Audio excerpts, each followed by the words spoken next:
Bismillahirrahmanirrahim. Ya Muhammad, aku mengatakan rahasiaku kepada engkau. Alhamdulillah.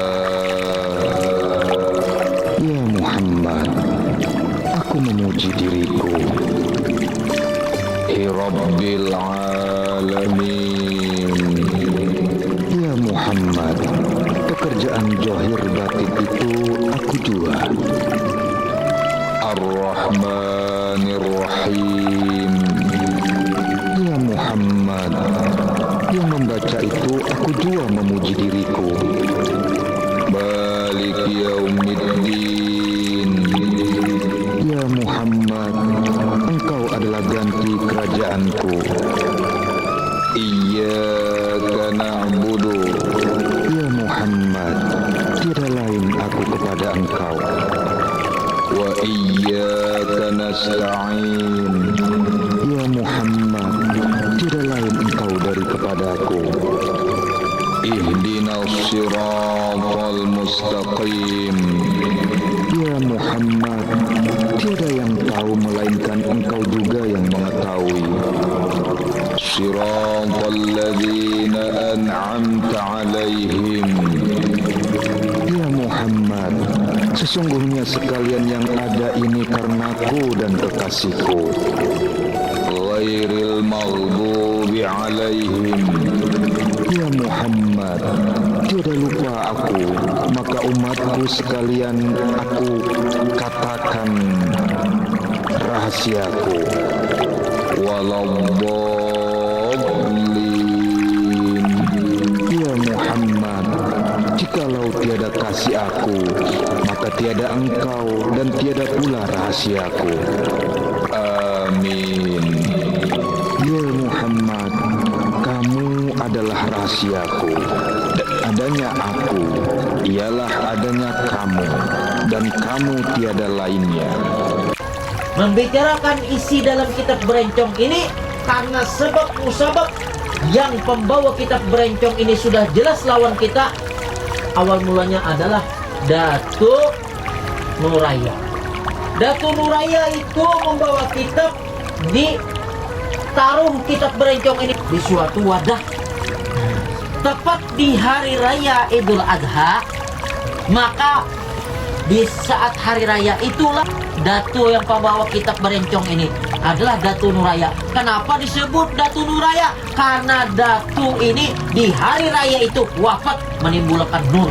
Di Butah tadi ada satu kitab namanya kitab berencong yang persegi 8, bukan persegi 4 seperti kita ini, tapi persegi 8. Dan kemudian setelah itu dilihat oleh Datuk di dalam keranjang tadi, ternyata ada satu kitab, yaitu kitab berencong, dan diambil oleh Datuk Suban kitab berencong tersebut, dan kitab berencong tersebut dilajarkan kepada murid-murid Datuk Suban yang 12.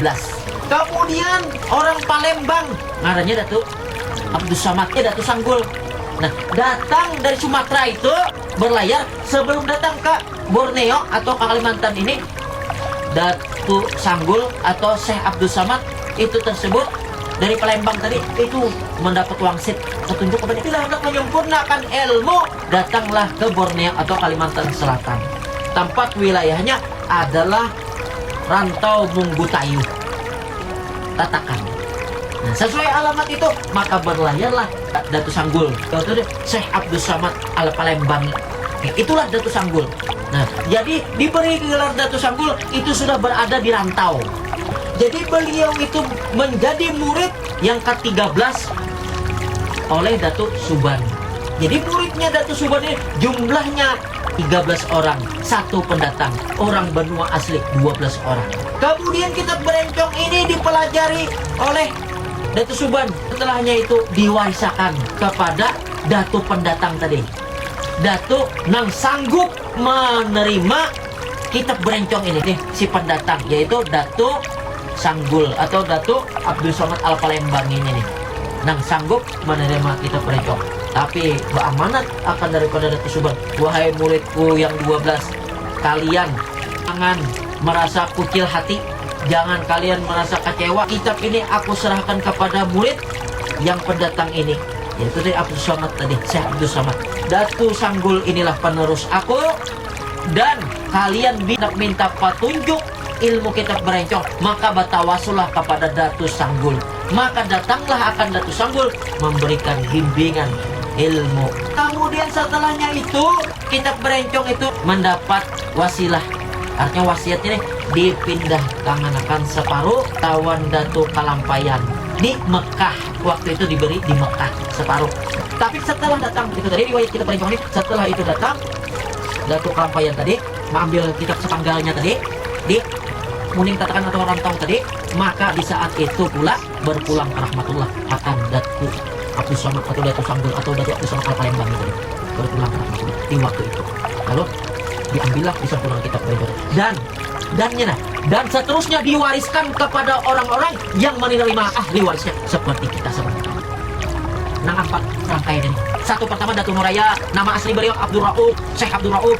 Yang kedua Datu Suban, nama beliau Syekh Sayyiban, makanya disebut Datu Suban, Syekh Sayyiban. Kemudian yang ketiga pulang Datu Sanggul, nama beliau Syekh Abdul Somad Al-Palembang. Yang keempat adalah Syekh Muhammad Arsyad Al-Banjari, nama beliau asli adalah Sayyid Al-Za'far Siddiq Al-Idrus bin Abdullah bin Abu Bakar